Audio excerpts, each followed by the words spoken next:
Hello to everyone dialing in and welcome to the Future of Work and Learning webinar. I'm Jonathan, the organizer of today's panel, and in just a moment, I'll be handing over to our moderator, Tom Kennedy. Just a note on timekeeping, we'll be ending the webinar at 9:45, at which time we'll be moving over to our digital hangout. More on that to come. As well, at the end, if time allows, we'll have some audience Q&A, so be sure to submit your questions. And without further ado, over to you, Tom. Thank you very much, John, and thank you very much to the team at Ditto for organising what is going to be a fantastic day. You're listening to the first panel discussion today, the future of working and learning, how remote became the new connected. With the world in lockdown, we've been swapping our cubicles for spare bedrooms, hiding from the kids and logging on from the kitchen table to work from home. For many, Catalyst COVID has simply been an extension of remote working policies that employers had already implemented. But for others, it's been a real shock to the system to find the center of their working universe suddenly out of bounds. The future of working and learning, and specifically how remote became the new connected, is the really hot topic of the moment. And it raises a couple of key questions. In the short term, how can individuals and firms immediately adapt? And longer term, what does the future hold? How is this crisis going to shape how we live, work, and learn? Today, we'll get answers to these questions and we'll explore what the future might look like. First off, some introductions. I'm Tom Kennedy, Head of Sales at CWSI, and I have the pleasure of moderating today's session. I'm joined this morning by Jane Gormley, Director of Employment Services from the Code Institute, Shirley Finnerty, Head of Modern Workplace and Business Devices for Microsoft, and Kelvin Prescott, Head of Enterprise Sales for O2 in the UK. Just a little bit about myself and CWSI. I've spent the last 15 years working across a number of businesses covering compliance and communication technology, cybersecurity, and here at CWSI, where we specialize in enterprise mobility and security. Ultimately, for me, remote working is all about giving your employees the ability to deliver their best work, regardless of where they are or what device they're using. CWSI design, deliver, and support solutions that enable that outcome. And over the past decade, we've helped hundreds of companies and hundreds of thousands of end users to adopt secure remote working practices. Shirley Finnerty is the Modern Workplace Business Group Lead in Microsoft Ireland, with a career spanning telecommunications and IT over the past 20 years. During that time, she has experienced firsthand the evolution of the workplace with technology as the enabler. As companies consider the opportunities that data and the cloud present, and start to execute on their digital transformation, we can expect advanced innovation in the future workplace. And Shirley leads on solutions driving this change across productivity, collaboration, creativity, and communications, underpinned by security and compliance. Jane Gormley has spent the last 7 years at Recruiters, developing client and candidate management systems, as well as successfully delivering top talent to sales and marketing roles. After becoming a director at Recruiters, Jane has recently joined the Code Institute as Director of Employer Engagement. Code Institute are the world's first credit-rated coding bootcamp, dedicated to producing career-ready developers through its mentored online or classroom program. And lastly, we have Kelvin Prescott. Kelvin has over 20 years experience in the enterprise mobility space. He's responsible for leading the delivery of digital transformation for private and public sector enterprises. Kelvin leads a team of 120 people delivering brilliant experiences. He's responsible for all pre-sales support of mobile, digital, and IoT revenue, covering specialist sales, bid management, solution design, contract management. Outside of O2, Kelvin is also a director of the INOPSIS Group, the Industry Association for Networking and Digital Companies that serve government and the third sector. And its role is to make it easier for members to do business with the public sector. Good afternoon, everyone. It's a pleasure to be moderating today, and thank you all for taking part. A quick note to the audience, this webinar is being recorded, and you can enter any questions you have into the chat in the GoToWebinar side panel. So to kick things off and explain the format, I'll start the afternoon with the morning with a brief overview on the topic. I will then ask panelists a series of questions on the future of work and learning within their own organizations and their views on the issue from their respective industries. There'll be time at the end, as I said, for audience questions. So if you have any, please do submit them in the form provided by the GoToWebinar. We'll then sum up at the end with a closing comment from each contributor.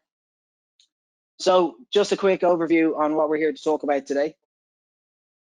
The current crisis has created some major challenges for firms and citizens alike. Early adopters have stolen a march, making systemic changes to their work and their learning. But even the most technologically mature organizations have been taken by surprise by the sheer speed of the change. This is a global proof of concept in hyperspeed. While the early work focused on getting devices in hands, people up and running, and getting productive, firms have to turn their attention to the longer term. There is no doubt we're likely to see a huge impact on the way that we all operate in future. We have to look into the crystal ball and try to understand what's coming next. So, question must be asked, how can we make the most of our new remote processes? And how will this situation shape the future of working and learning for everyone? And with that in mind, we'll turn to our first question. So, you're all experts in different fields and approach the issue of connectivity differently. Let's begin by explaining just what your firms do, the problems that you fix, and your thoughts on the current state of working and learning. And look, we'll kick off with yourself, Jane, from the Code Institute, if that's okay. Yeah, of course. Morning, Tom. How are you? And everyone. I'm great. So firstly, to explain a little bit about what Code Institute does, we were established in direct response to the global tech skills shortage, with which we're all very familiar, I think. But what's important is that we operate in a fully online capacity. Essentially, we're training people to become full stack web developers, and we're at a point now where we expect to produce about 700 graduates this year alone. So, you know, it's been a really rapid growth within the last 5 years. Look, just to go back, it's completely online delivered, so really interesting for today's conversation. You know, as an organization, we've been really long time adapters to really modern learning methods, and have definitely seen the benefits of how this has been understood in changing times. Obviously really emphasized in the last few weeks or months we're in now. So if we look at our student body, the students don't just learn the development skills. I mean, that is the core curriculum. You know, we're teaching JavaScript, Python, CSS, and so on. But they also learn how to effectively work within a really modern kind of SaaS environment, and do so on a remote basis. So it's the support systems that we have in place that enable this to be so successful. So you know, our training is used for various audiences, from maybe direct individuals looking to acquire tech skills and enter the industry, right through to enterprise organizations who would adapt this for internal training and upskilling programs. And also, look, we work alongside and on a blended basis with universities and government projects. So, like, really, when we look at what's happening today, and you know what you mentioned there, Tom, around the current state of kind of work and learning, look, it's a really interesting, almost revolutionary period of change right now, and this has certainly been amplified by COVID. However, these changes, you know, have been a long time coming, and we're certainly well advanced, but they've been really emphasized in the last number of weeks. So you know, non-traditional or blended online learning has really come to the forefront within the educational industry. And look, there's multiple reasons for this. You know, again, looking at today, the most pressing issue has been that traditional educational routes, whilst wonderful, simply don't have the capacity to deliver enough qualified STEM graduates to market. Look, the demand versus supply capability just gets further and further apart every year.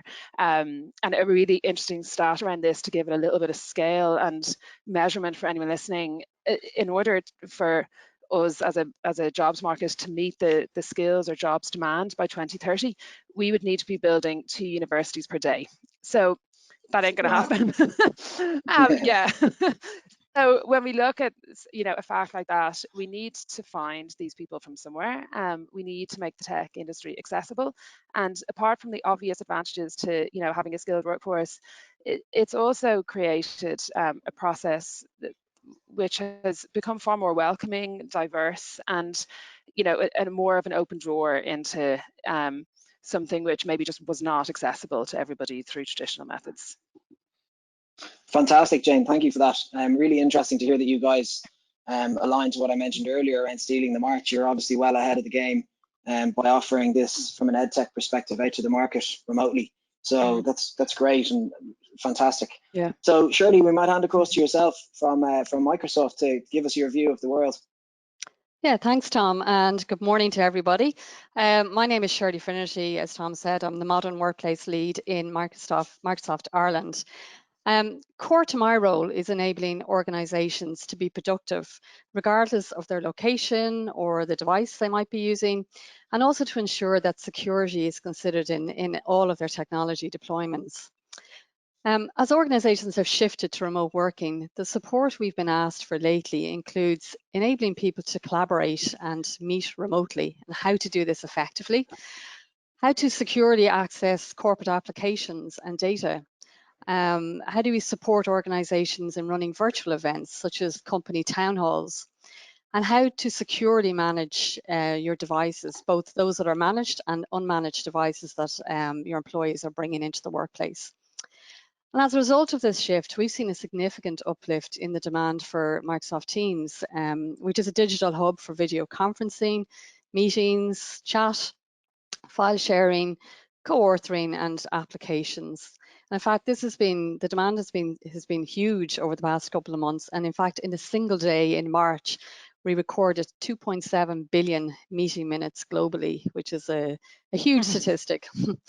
But additionally, as organizations are rapidly scaling out remote working solutions, we're providing training through webinars and materials to support employees upskill fast.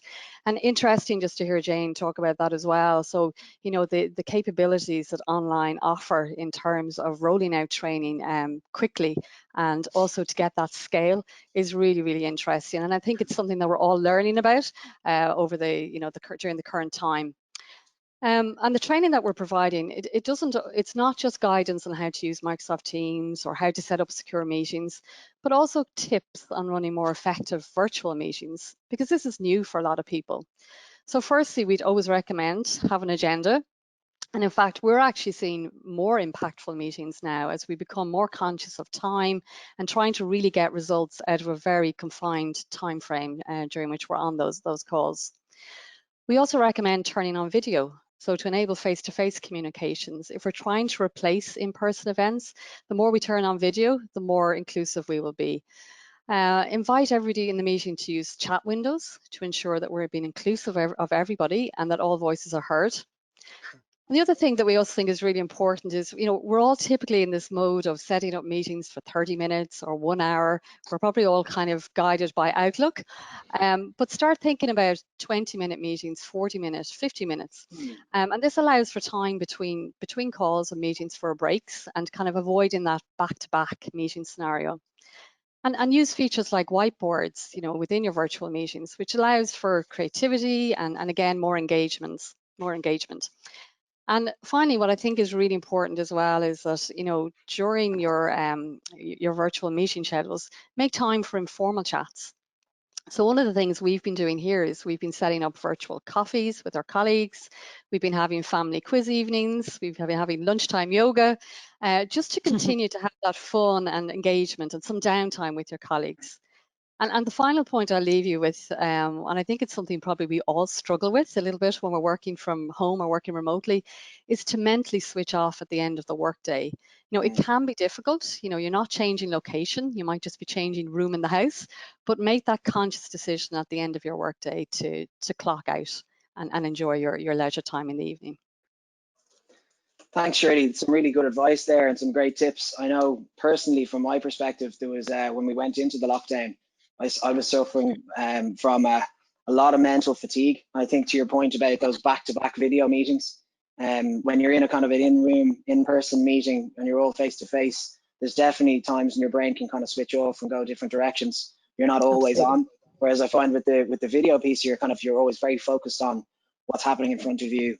The screen is always on, and it's really tiring.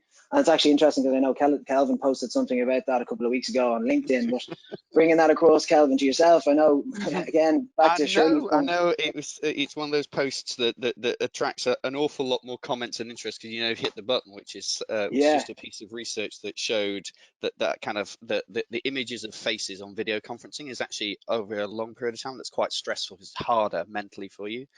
than it is if you're in a face-to-face meeting, or if you're on a conference like this where the pictures and video isn't there.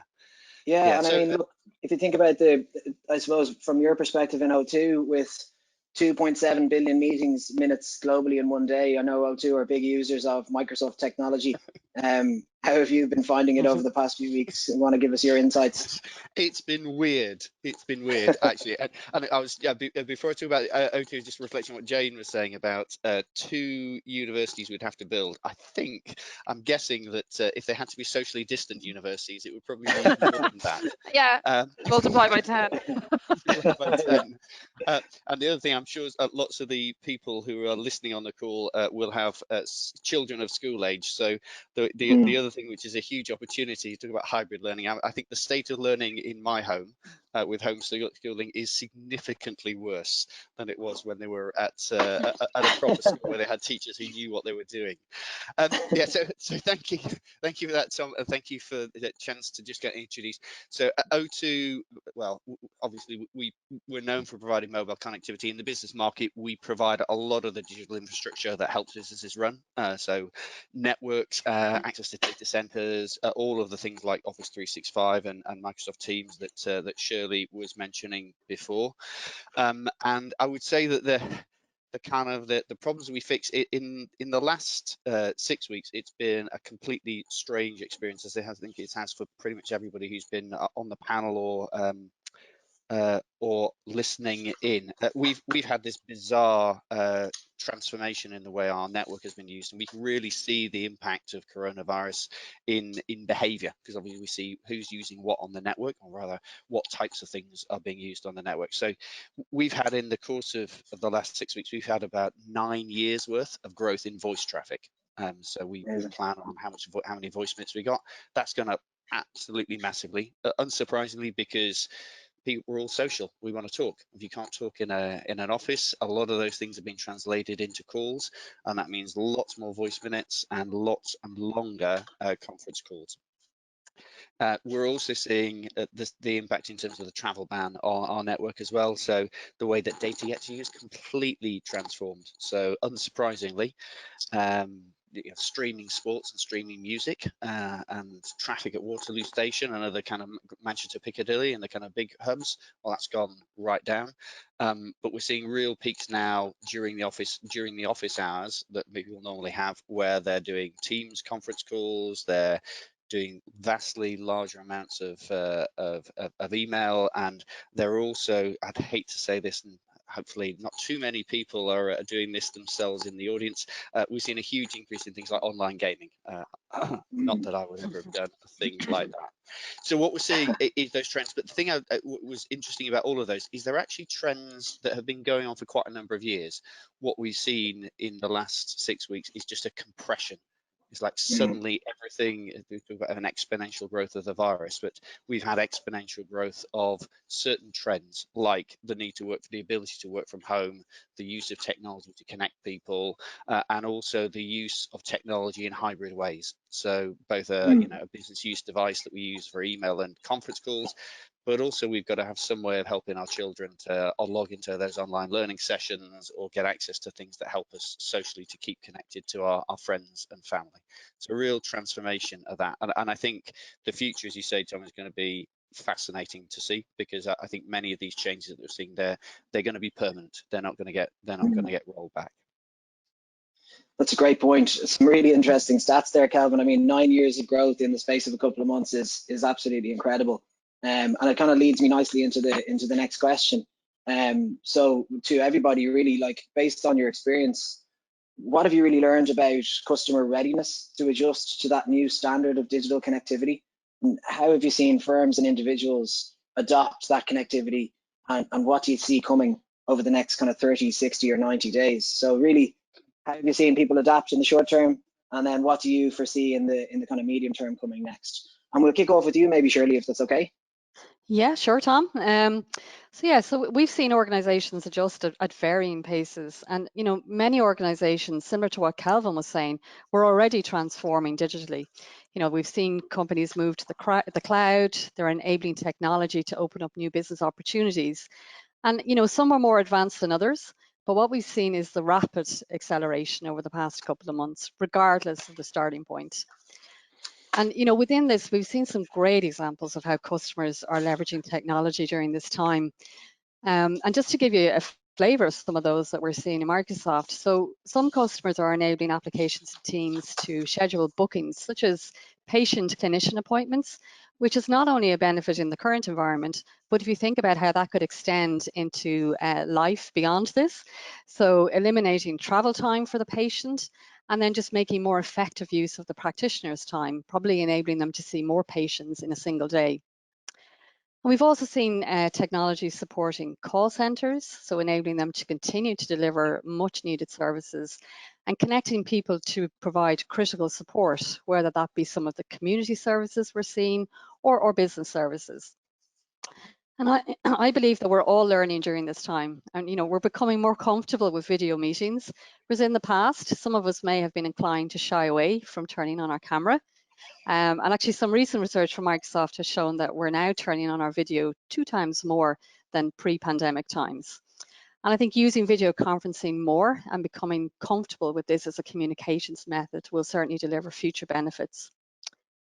Another thing we've seen kind of a strong uptake on are Power Apps. And for those who aren't familiar, Power Apps are a low-code, no-code application solution. And we've seen Power Apps being developed literally overnight to reduce or potentially to mitigate the need for paper processes. And again, this is something that we can see coming back into the offices, to the office space when people return. So the innovation that we've seen, it's just been incredible, and the pace of delivery just exceptional. And I think, you're talking about the next 30, 60, 90 days. I think as organizations adjust to these changes, we expect they'll learn from their initial experiences. They probably might need to make some adjustments to ensure the sustainability of the changes that they've made. And I think training will be absolutely vital to this. So to ensure that employees, maintain what they've learned during this time, and to ensure sustainability and company-wide adoption, training is going to be key to this. So kind of coming back again to Jane's point, I think the online training is just something that we're going to see a lot more of. So in summary, I think pre-pandemic, companies were beginning to offer more flexible working environments, but the pandemic has resulted in an acceleration, and we expect that this is likely to continue way beyond the current crisis and become much more of a permanent solution in the work environment. That's really interesting, Shirley. Thank you very much. Fascinating to hear that around the patient booking and the telehealth aspect. Yep. And also the call center element is something that's close to my own heart. I never thought I'd see the day when en masse all of the call center agents would be sent to work from home. It just shows you the power of the transformation that's happening right now. So Thank you for that. Kelvin, we might put the same question to yourself. I know digital connectivity is something that is at the heart of your business, so should be interested to hear what you think.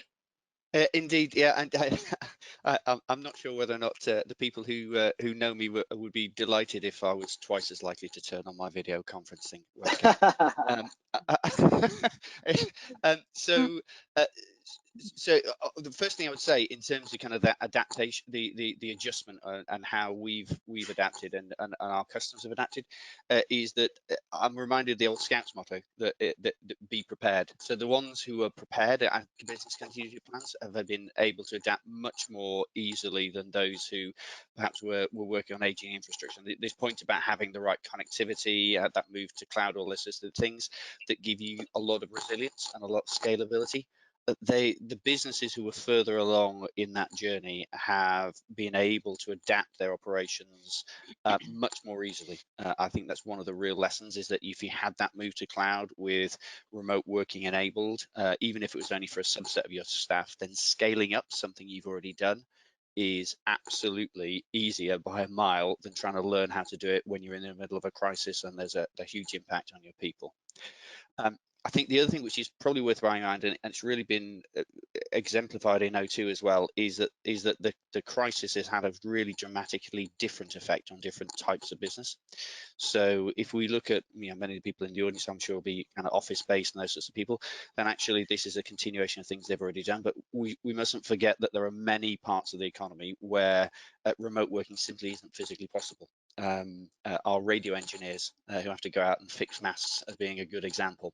And so what they've actually had to do is they've had to really step up and be able to manage a surge in demand and to deal with things that we never could have anticipated.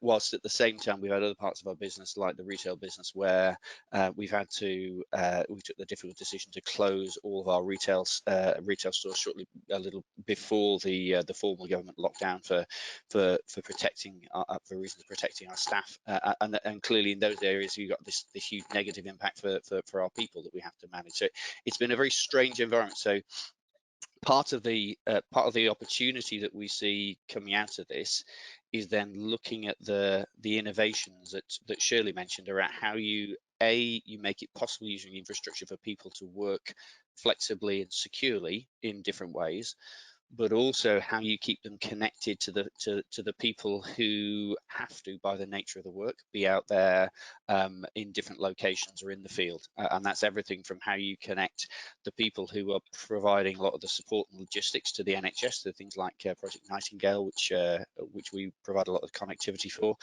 all the way through to how you provide connectivity and the ability to remotely diagnose and see things or help things if you're staff working for utility companies are out making sure that the power lines and the water lines are running. So I think what we're seeing is, as Shirley says, this acceleration of a trend, but it's almost a bifurcation. You have the infrastructure that's required to help people whose job is mainly knowledge based or mainly analytical based, and you also have the technology that's going to be required for people whose role is still highly skilled, but actually it's out in the field doing things, making things, fixing things, providing experiences and services to people and care services and those sorts of things. So it's a real sort of switch that we're going to have where we've got these two modes of operation that we need to be able to support from an infrastructure point of view.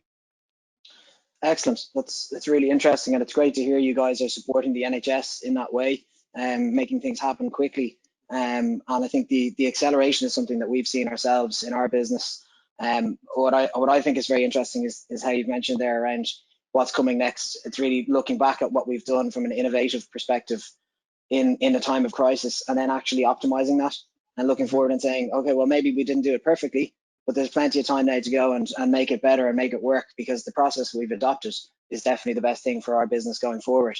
So it's definitely, I think the next 30, 60, 90 days are going to give a lot of people a lot of time to go and review where they are and really plan for the future, because as you said, the situation we're in now looks like it's going to last for quite a long time. On that point, just in relation to the learning and the cultural aspect that Shirley referenced, I'd be fascinated to hear what Jane's take is on this question. I'm reminded of kind of Satya Nadella, the managing director, the CEO of Microsoft, talking about being a learn it all culture. And it seems to me that those types of cultures are the cultures and the businesses that are going to be best placed to succeed in these times of crisis. And obviously the Code Institute are perfectly placed to support that. So Jane, we hand over to you to maybe give your insights on that question. I think you might be on mute there, Jane. Thanks. Sorry. Yeah, I'm right back. I'm back. So the important thing to note there, just in your reference, is that a lot of this, like most systems and companies, obviously it has to come from the top down. So whether you're a 5-person company or a 500,000 person company, you know, it's very important that these habits and trends are established from the leaders. And you know, a digital workplace is not just about the digital tools that are available, but obviously it's really important what people do with it and that they understand how to engage and use it really effectively.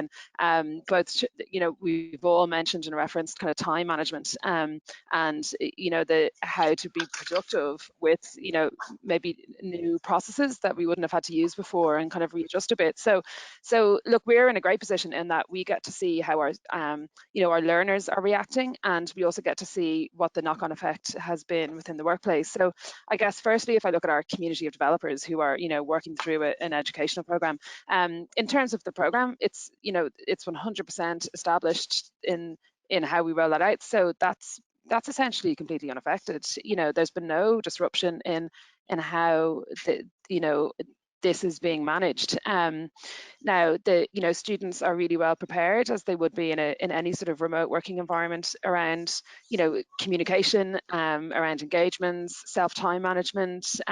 We have a number of platforms with which we do that, but this has been the case since day one. So it's interesting to see how we're a very data-driven organization and have really, really clear insights to behaviors on the platform, and that hasn't been negatively affected at all. But what's interesting is around maybe the areas around the more social virtual campus which we have, and a really natural response to this is that people's lives have been affected outside of work, and the supports maybe aren't exactly the same as they were a few months ago as to what they might need now. So like Shirley mentioned as well, around breakout spaces, there's really high levels of engagement around the social community within the student body. So people are working together in a way which kind of steps beyond the immediate I suppose the immediate demands of the work environment. And where this gets really interesting is that it's linked on to maybe within industry a lot of the hiring partners that we work with, and how their requirements have maybe changed around the qualities and behaviors of the people that they are hiring. So look, obviously in our case, they would be looking very closely at somebody's kind of hard skills, so the coding and programming languages and skills that they would have, but also trying to figure out how to identify combining these with in inverted commas, softer skills, which are becoming far more increasingly valued. And trust is a really big factor here. So, trusting your systems, trusting your workforce, and looking at qualities of, mature communication, really good listening skills, discipline, being self-organized, and self-focus on your own results. So a big shift around the ability to not just know what's needed now, but the ability to quickly learn new skills and to adapt and apply them, so that we can remain productive. So look, I suppose the key here really, when we see companies who are doing this really effectively, has had less to do with size and stature of the business in question, and more to do with how effective they are in engaging with their technology, trusting both it and the users, and look at the reliance on the use of connectivity and productivity placed on that time that we're all connected to is really, really crucial. So, businesses that are more organized and have a commitment to, really effective communication with their employees, these are the ones that are sort of, managing to remain really productive right now. And look, it is important to note that we're situated right in technology-based industries, and your heart would really go out to businesses who can't adapt and move their businesses online as quickly as we've all been able to. But I suppose there are still things that we can, that maybe we can share to those industries who are finding this much more challenging. And as this settles into normal as opposed to the new normal, companies are basing more and more decisions and focus on how their new team members can apply these skills going forward, rather than everything that they've done to date. And Jane, sorry, Calvin. Just really, really fascinated on this. Are you seeing a big change in I think increasing the number of individuals who are coming forward to try and take up the learning services from the Code Institute, or a difference in the way the types of skills they're trying to learn? Because I'm conscious lots of people started lockdown with an intent I'm going to learn a language or a new skill, but it'd be interesting to see whether that's translated into kind of real differences in the types of things people are learning, or the number of people who are registering on the services you offer. Yeah, absolutely. We work in a number of different channels. One, when we look at our direct channel, this would be people like, any one of us who decided that they wanted to go and learn how to be a coder. And we've definitely seen a really high increase here in certainly the interest. It's too early to tell yet whether this is, just a short or a long-term change. But I mean, all of our instincts and data would suggest that this is definitely a period of time where people are not just under pressure because maybe their own employment circumstances have changed dramatically, but also people have some time and are reflecting a lot more on what industries they're A, happy in, and B, likely to be able to rely upon. And certainly all of our reliance on technology has rapidly increased, and our engagement with it has rapidly increased. You know, when your granny starts having a birthday party on Zoom, you know, you're you know, things have changed. For the better, though, for the better, Jen. Yeah, for the better, 100% for the better. And look, you know, we can't forget that we all have this sort of strange kind of threat of this virus kind of lingering around in the outskirts. But you know, without sort of making light of that in any way, I definitely would see that there are really positive outcomes that I really hope as a global society we're all going to hold on to. And as we move forward and manage our business and make important decisions around it, that we're more inclusive than we have been before, that, you know, the kind of empathy and understanding that we have for one another's, you know, personal lives impacting on their work careers is maintained, and that we embrace it. I think that's a great answer, Jane, and it's a great question, Kelvin. My takeaway from that, Jane, is really that you have to, using the words you just used in that sentence, it's shift towards an outcomes focus and trusting your employees and trusting your staff and building a culture that allows people to go and do what they need to do and produce their best work and the outcomes that you're after, and not be worried about clock watching. But on the point of clock watching, I think we're under a bit of pressure for time. That was nicely done. Okay. So moving on to question 3, guys. Our final question. So we've touched on a lot of these points already, but I suppose to everybody, what's coming next? How do we recalibrate for the future? And interestingly, have your predictions for the future changed because of the current events, or have the timelines simply accelerated? And just in your own words, like what do you think the future will look like? We might just start with yourself, Kelvin. Thank you for that. Nice, easy question for you. I think I'm going to start with a quote. I think it was from I think it's Warren Buffett. That was where I first saw it, though it may not have been him. That says that forecasts tell you a lot more about the forecaster than they do about the future. So with the caveat that that anything I say I hope will not be used in evidence against me. I think there are a few things, probably 3 things that I sort of really think about. I've been thinking very hard about the future. The first, and I mentioned it before, is that the changes to working patterns that we're seeing, many of those are going to become permanent. They're not going to roll back once lockdown releases or once the threat or the fear of coronavirus reduces. In particular, anything that changes the quality of life and the quality of experience of your workforce. Well, if you think your staff are going to willingly revert to things that actually they found work better, away from things they found work better, then they're not going to. All things that have a really material benefit to the bottom line. So if you have you know, chief executives or kind of CIOs, and I talked to a number of those, and they're looking and saying, well, actually, I've suddenly realized all of these costs of real estate where I was pulling all my people in because I felt I needed to see them. And to Jane's point about trust, actually, they're saying, well, why am I incurring all this cost? And really, what do I need that space for? So I think you're going to see a huge, all those changes, they're going to be locked in. They're not going to go back again to the old way of working. Staff who had previously asked for flexible home working been told no, well, they're not going to take no for an answer again. And indeed, we're doing quite a lot of research that was launched actually just this morning. I shared on LinkedIn, and I'm happy to share with any of the people on the audience who'd like to know more.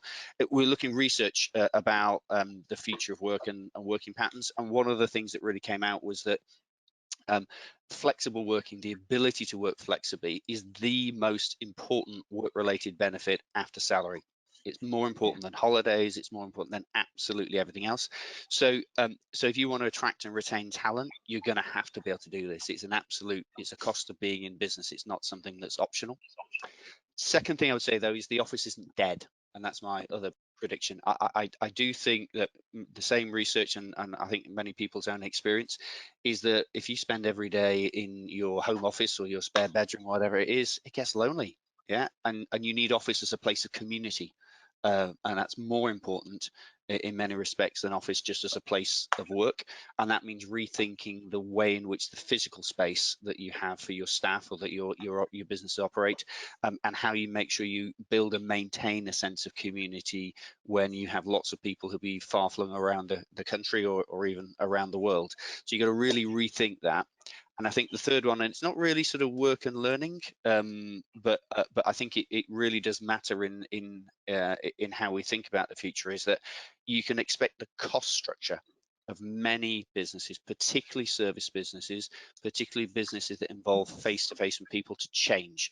So this crisis has brought, for me, a really profound understanding for a lot of people about the real value of low-paid professions and many of the roles in service and key sectors that perhaps were not as visible as before. And I don't think as a nation we're going to be able to spend months expressing public gratitude to those care workers and those nurses and delivery drivers and retail staff, and then say, you know what, that was great, but you're going to have to go back to a minimum wage contract with 0 hours. Yeah.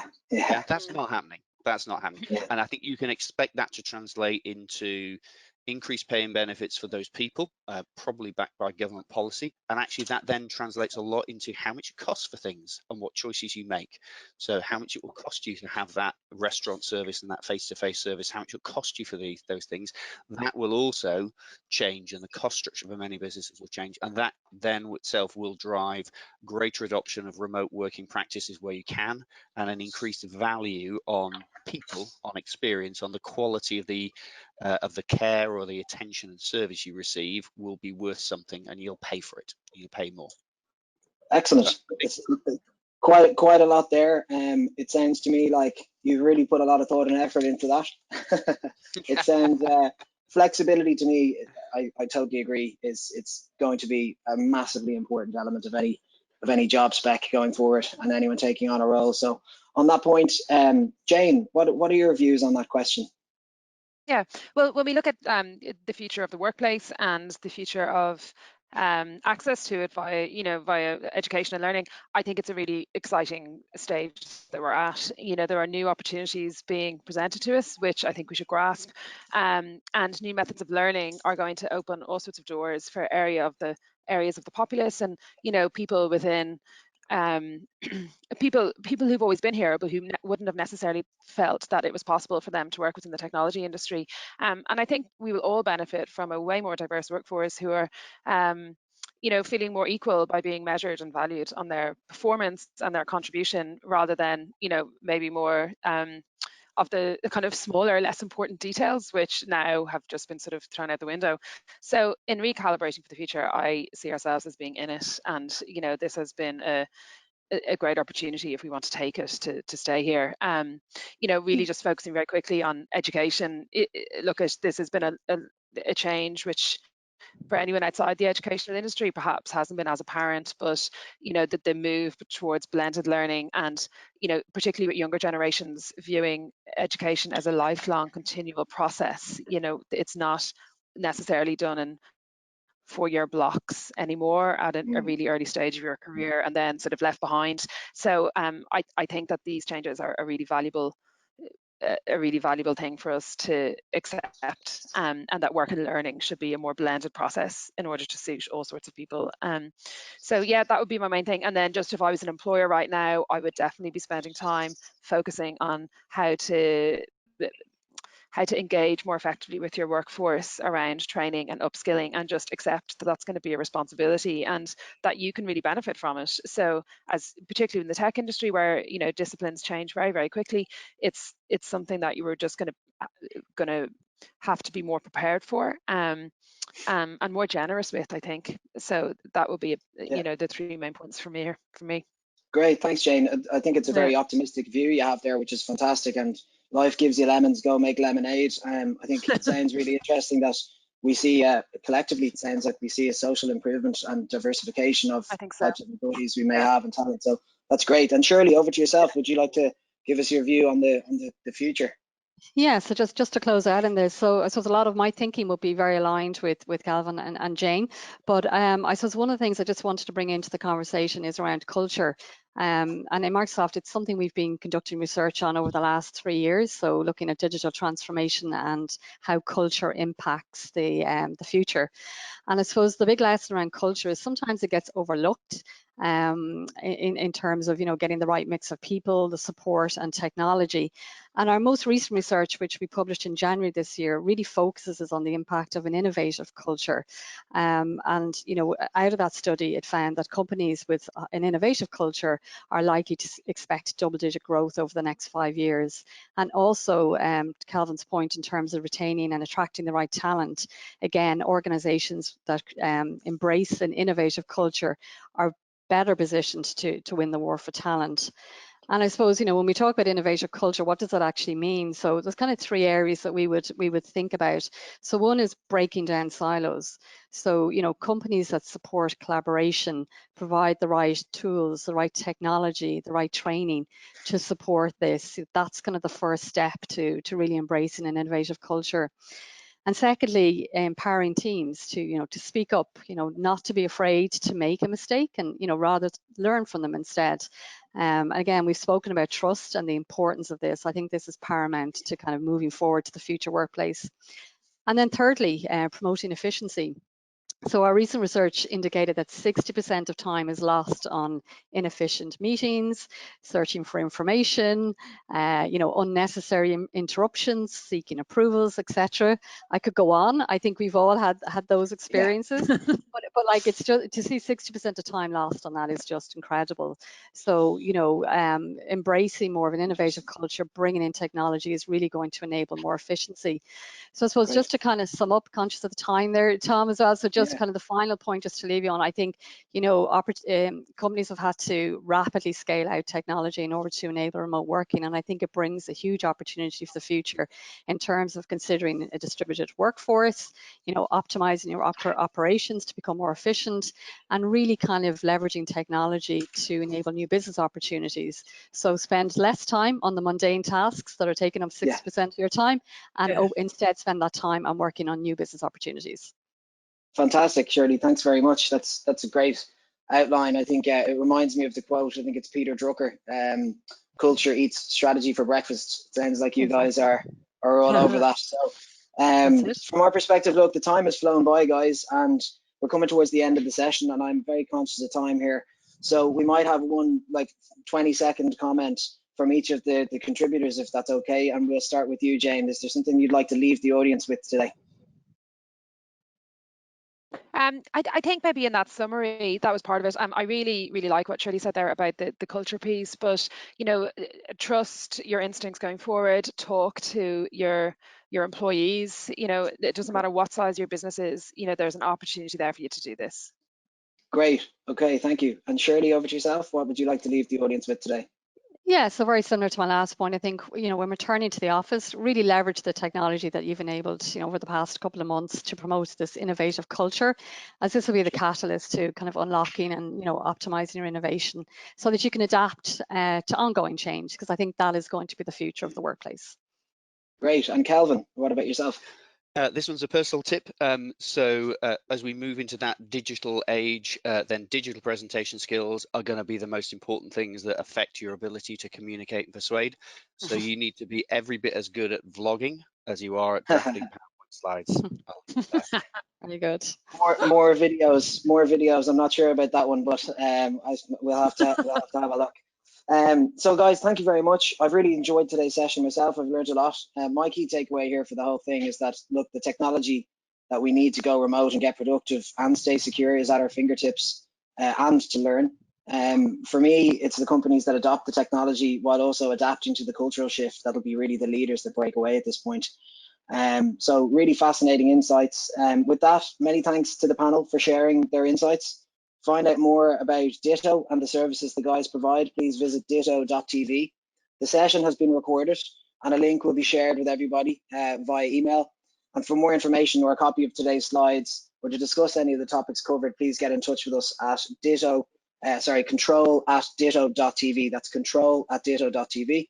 On screen now, you'll see the other panels and the events that are happening throughout the day. So really looking forward to a fantastic session with TechCity Connect. And the last piece I'd just mention is that the session today is in collaboration with GroupMind, which is the official charity for TechCity Connect. So if everybody could please take some time to go and have a look at the guys, they're doing some great work there. And that for me is a wrap. So thanks very much, guys. We'll speak to you soon. Don't forget, everybody, we'll be moving over to the digital hangout at ditto.tv/TCC. Thanks so much to everybody.